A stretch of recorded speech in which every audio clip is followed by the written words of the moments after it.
नमस्कार, मी आमिर केद्रे. तुम्ही पाहता न्यूज 18 लोकमत आणि या बुलेटिनमध्ये घेऊया बातम्यांचा वेगवान आढावा. विदर्भ भवनाच्या प्रवेशद्वारावरील स्कॅनिंग मशीनला अचानक आग लागल्याची घटना घडली. शॉर्ट सर्किटमुळे आग लागल्याची प्राथमिक माहिती आहे.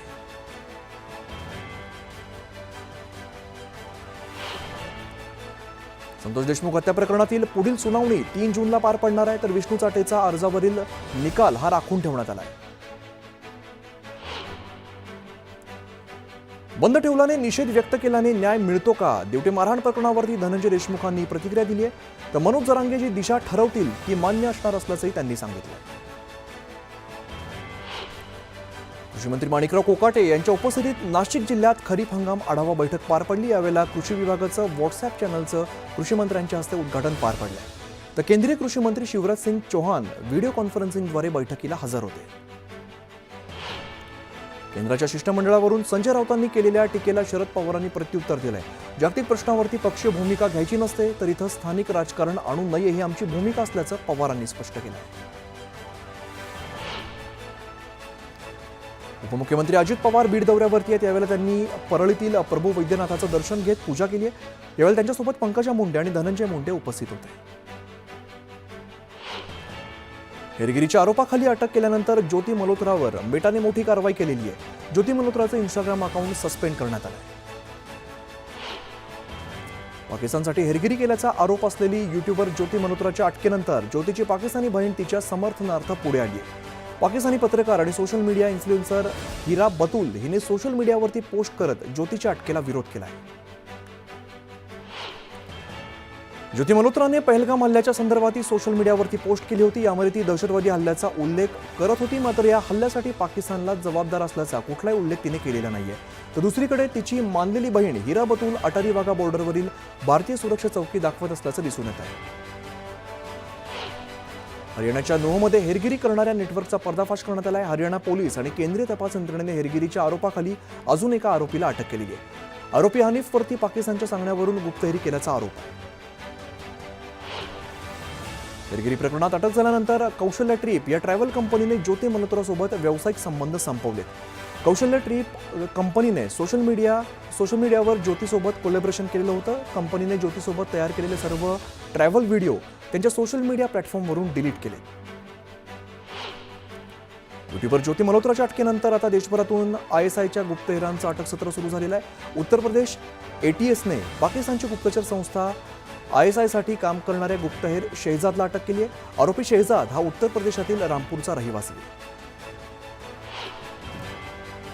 हरियाणाच्या सोनीपतमधल्या एका खासगी विद्यापीठातील प्रोफेसर अली खान मेहबूदाबाद याला सुद्धा अटक करण्यात आलेली आहे. ऑपरेशन सिंदूरबद्दल सोशल मीडियावर केलेल्या आक्षेपार्ह पोस्टनंतर त्याला अटक करण्यात आली आहे. अली खान याला कोर्टात हजर केल्यानंतर 5 दिवसांची पोलीस कोठडी सुनावण्यात आली. पाकिस्तानातून भारतात ISI एजंटना प्रशिक्षण दिलं जात असल्याचा धक्कादायक प्रकार समोर आलेला आहे. उत्तर प्रदेशच्या कैरनालमधील रहिवासी इक्बाल पाकिस्तानातील ISIच्या एजंटना प्रशिक्षण देत होता. इक्बालने कामासाठी नोमान इलाही याला सुद्धा तयार केलेलं होतं. भारताविरुद्ध पाकच्या उलट्या बोंबा सुरू आहेत. पाकिस्तानने भारताविरुद्ध प्रचार मोहीम सुरू करण्यासाठी 20 पानांचं विशेष दस्तावेज तयार केलेलं आहे. पाश्चिमात्य आणि मुस्लिम राष्ट्रांमध्ये भारताविरोधात प्रचार करण्यासाठी पाकने ही कागदपत्र तयार केली.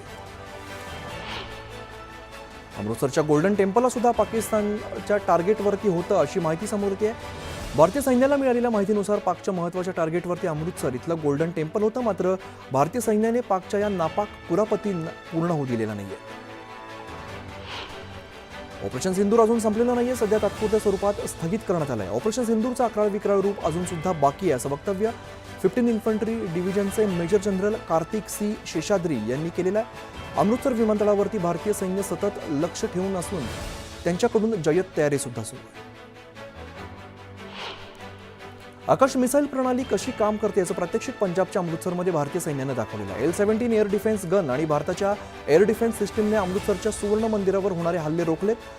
पाकिस्तानने अनेक मिसाईल या मंदिरावरती डागलेली होती. भारताने अत्याधुनिक तंत्रज्ञान दाखवत पाकचे सर्व हल्ले परतवून लावलेत. गृहमंत्री अमित शहांनी अहमदाबादमध्ये पुन्हा ऑपरेशन सिंदूरचा उल्लेख करत भारताच्या सामर्थ्याचा गौरव केलेला आहे. भारताच्या ब्रह्मोस मिसाईलची चर्चा संपूर्ण जगात होत असून मिसाईलने पाकिस्तानी एअरबेसला उद्ध्वस्त केलंय. ब्रह्मोस मिसाईलने चीनी एअर डिफेन्स सिस्टीमला उद्ध्वस्त केलंय असंही शहा म्हणाले. ऑपरेशन सिंधूरचा नवा व्हिडिओ भारतीय सैन्यानं जारी केलाय, ज्यामध्ये वेस्टर्न कमांडने कशाप्रकारे पाकिस्तानी मिसाईलचे हल्ले रोखले हे स्पष्टपणे दिसतंय. पाकिस्तानच्या फतेह आणि शाहीन या मिसाईलला हवेतच रोखण्यात आल्याचं या व्हिडिओमध्ये स्पष्ट दिसतंय.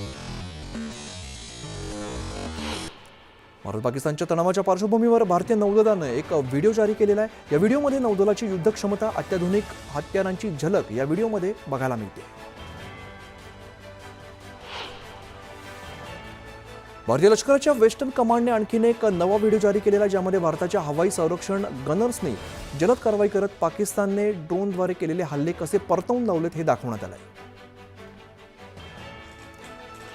नाशिकमध्ये कृषी मंत्री माणिकराव कोकाटे यांनी खरीप हंगाम आढावा बैठक घेतली. बैठकीमध्ये लाभक्षेत्र विकास अधिकारी, महावितरणचे अधीक्षक अभियंता अनुपस्थित असल्यामुळे कोकाटे चांगलेच संतापले होते. गैरहजर अधिकाऱ्यांना कोकाटेंनी नोटीस बजावली आहे, तर सोलरच्या प्रश्नावरून महावितरणच्या कार्यकारी अभियंत्यांनाही कोकाटे यांनी धारेवर धरलाय. नाशिकमध्ये ठाकरेंच्या शिवसेनेने परिवहन कार्यालयावरती मोर्चा काढला. यावेळेला मोर्चेकरांनी जाचकाटींना विरोध केलाय. तातडीने वाहनधारकांवरील अन्याय थांबवण्याची मागणी करण्यात आली. महाड एमआयडीसी परिसरात 4 वर्षांच्या अल्पवयीन मुलीवरती अत्याचार करण्यात आलेला. या प्रकरणी पोलिसांनी आरोपीला अटक केलेली आहे. आरोपीला भर रस्त्यात फाशी देण्यात यावी अशी मागणी करत ग्रामस्थ रस्त्यावर उतरले. वाशिम जिल्ह्यातून जाणाऱ्या अकोला आर्णी या राष्ट्रीय महामार्गावरील वनोजा ते मंगळूरपीर दरम्यानच्या महामार्गावर मोठे तडे गेले, त्यामुळे वाहन चालकांना अपघाताचा धोका निर्माण झाला. महाराष्ट्र शासनाकडून 100 दिवसांच्या कार्यालयीन सुधारणा विशेष मोहीम राबवण्यात आली. या दुसऱ्या टप्प्यात कराड वन परिक्षेत्रात आणि तालुका कृषी अधिकारी कार्यालयाने पुणे विभागात प्रथम क्रमांक मिळवला. नंदुरबारमध्ये अहिल्यादेवी होळकर जयंतीनिमित्ताने भाजपाकडून विविध कार्यक्रमांचं आयोजन करण्यात आलं. यामध्ये मंदिराचा जीर्णोद्धार, सफाई, नद्यांचे घाट सफाई, नदी आरती अशा उपक्रमांचा समावेश आहे. ठाण्याच्या शहापूरमध्ये 5 दिवसीय आंबा महोत्सवाचं नियोजन करण्यात आलं. यावेळेला प्रकाश भांगरत यांच्या हस्ते उद्घाटन करण्यात आलेलं आहे. आंबा महोत्सवात विविध प्रजातीचे आंबे विक्रीसाठी उपलब्ध आहेत.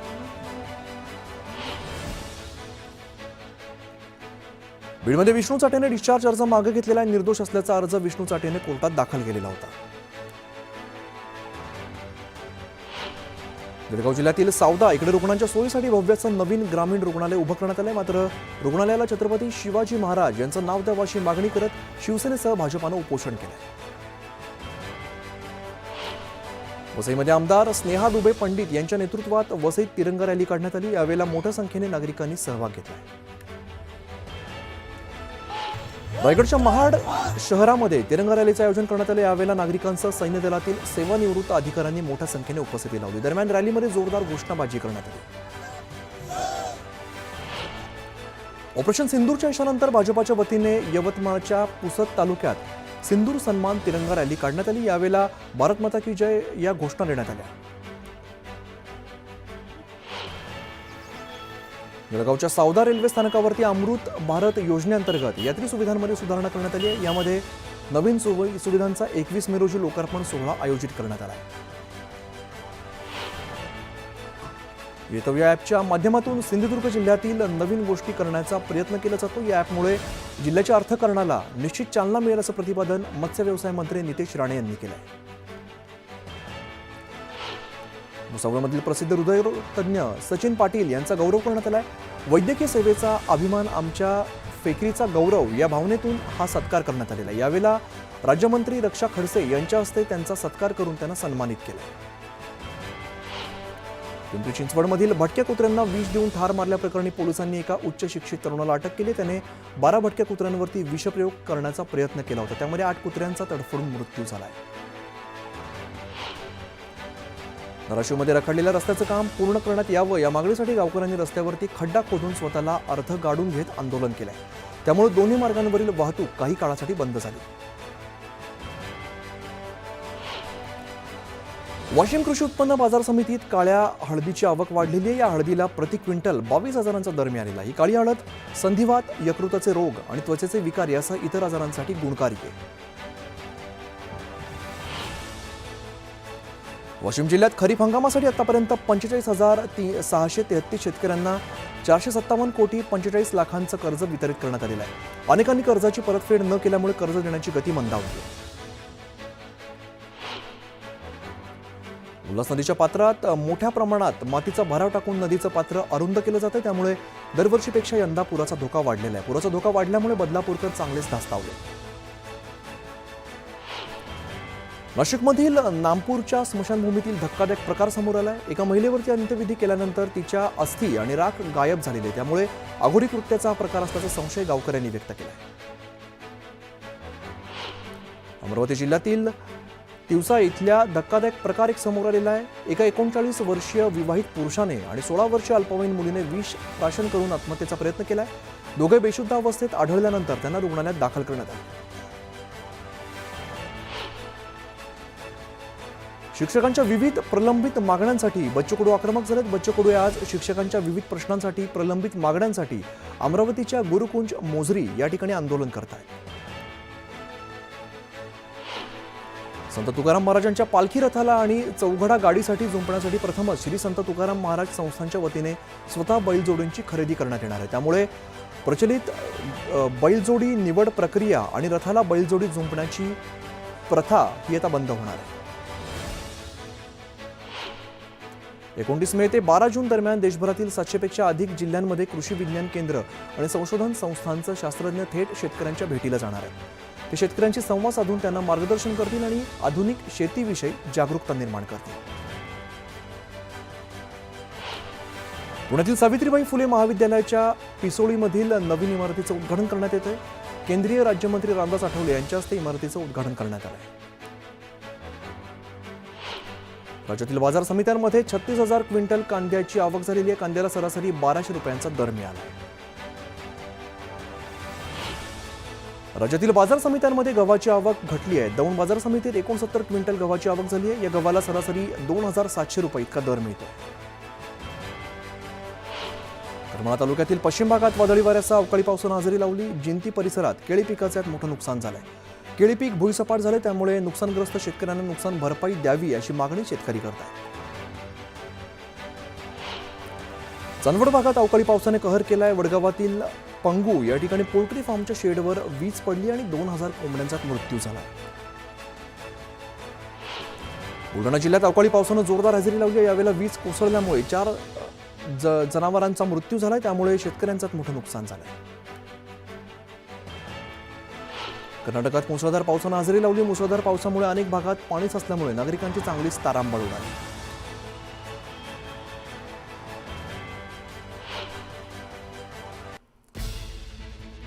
आणि एक मोठी बातमी समोर येते. पहलगाम दहशतवादी हल्ल्यानंतर भारतीय अधिकाऱ्यांनी पाकिस्तानसाठी हेरगिरी केल्याच्या आरोपाखाली ज्योती मल्होत्रासह आतापर्यंत 11 जणांना अटक केलेली आहे. हरियाणा, पंजाब, उत्तर प्रदेश, ओडिशामधून संशयितांना अटक करण्यात आली आहे. तर यात तरुण इन्फ्लुएन्सर्स, विद्यार्थ्यांचा समावेश मोठ्या प्रकारे बघायला मिळतोय. तर सोशल मीडियाच्या माध्यमातून हेरगिरी केल्याचं प्राथमिक चौकशीमध्ये समोर आलंय. पाकिस्तानला संवेदनशील माहिती पुरवल्याचा या सगळ्यांवरती आरोप आहे. आपण बघतोय या आरोपाखाली, हेरगिरीच्या आरोपाखाली 11 जणांना अटक केली आहे.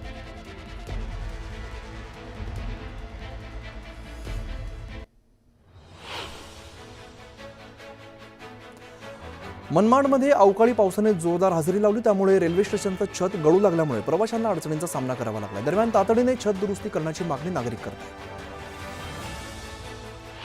नांदूर शहरात वादळी वाऱ्यासह झालेल्या मुसळधार पावसामुळे अनेक ठिकाणी घरांवरील छप्पर उडून गेलेत, तर काही ठिकाणी झाडं उन्मळून पडली आहेत. सर्वसामान्यांची दाणादाण उडाली. पालघर जिल्ह्यातील पारंपरिक शेतीचा भाग असलेल्या राबणी बुजणीच्या कामाला आता सुरुवात झालेली आहे. मात्र अवकाळी पावसामुळे त्यामध्ये व्यत्यय आलाय. 75% राब अवकाळी पावसामुळे भिजल्यामुळे शेतकऱ्यांपुढे भात, वरी, ज्वारी या रोपांच्या वाढीचं संकट निर्माण झालंय. जळगावात झालेल्या वादळी वाऱ्यासह मुसळधार पावसामुळे अनेक ठिकाणची झाडं उन्मळून पडली आहेत. गुरांच्या गोठ्यावर देखील झाड कोसळल्यामुळे गोठ्याखाली गाय दबली गेली होती. यावेळेला पालिकेच्या कर्मचाऱ्यांनी तिची सुखरूप सुटका केली आहे. तर झाड कोसळल्यामुळे वाहनांचं सुद्धा नुकसान झालंय. मान्सूनपूर्व पावसाने राज्यभरात धुमाकूळ घातलेला असून बळीराजा हवालदिल झालेला आहे. आजपासून पुढील 5 दिवस राज्यात विजांच्या कडकडाटासह जोरदार पाऊस बरसणार आहे असा अंदाज भारतीय हवामान विभागानं वर्तवला आहे. वाशिम जिल्ह्यातील असेगाव जवळका परिसरामध्ये अवकाळी पावसाने हजेरी लावली. 7व्या दिवशी कोसळणाऱ्या अवकाळी पावसामुळे पिकांचं मोठं नुकसान झालंय. मनमाड येवल्यासह परिसरात अवकाळी पावसानं धुमाकूळ घातला. विजांच्या कडकडाटासह मेघगर्जनेसह जोरदार पावसाने हजेरी लावली. सलग 7व्यांदा पावसाने हजेरी लावल्यामुळे पिकांचं एक मोठं नुकसान झालं. धाराशिव जिल्ह्याला अवकाळी पावसाचा तडाखा बसलेल्या पावसामुळे काही झाडं उन्मळून पडली आहेत तर काही ठिकाणी जनावरं ठार झाली. जालन्यातील शास्त्रीनगर भागात विद्युत खांब कोसळल्याची घटना घडली. विद्युत पुरवठा खंडित झाल्यामुळे यात सुदैवाने हानी मोठी टळलेली आहे. अनेक दिवसांपासून नागरिकांनी महावितरणच्या अधिकाऱ्यांना धोकादायक खांबाबद्दल माहिती दिली होती, मात्र अधिकाऱ्यांच्या दुर्लक्षामुळे मोठी दुर्घटना घडल्यामुळे नागरिकांनी संताप व्यक्त केला आहे. नागपुरातून घरफोडीसह दुचाकी चोरणाऱ्या 2 कुख्यात गुन्हेगारांना पोलिसांनी अटक केली आहे. त्यांच्याकडून 5 दुचाकी 4 मोबाईल पोलिसांनी हस्तगत केले.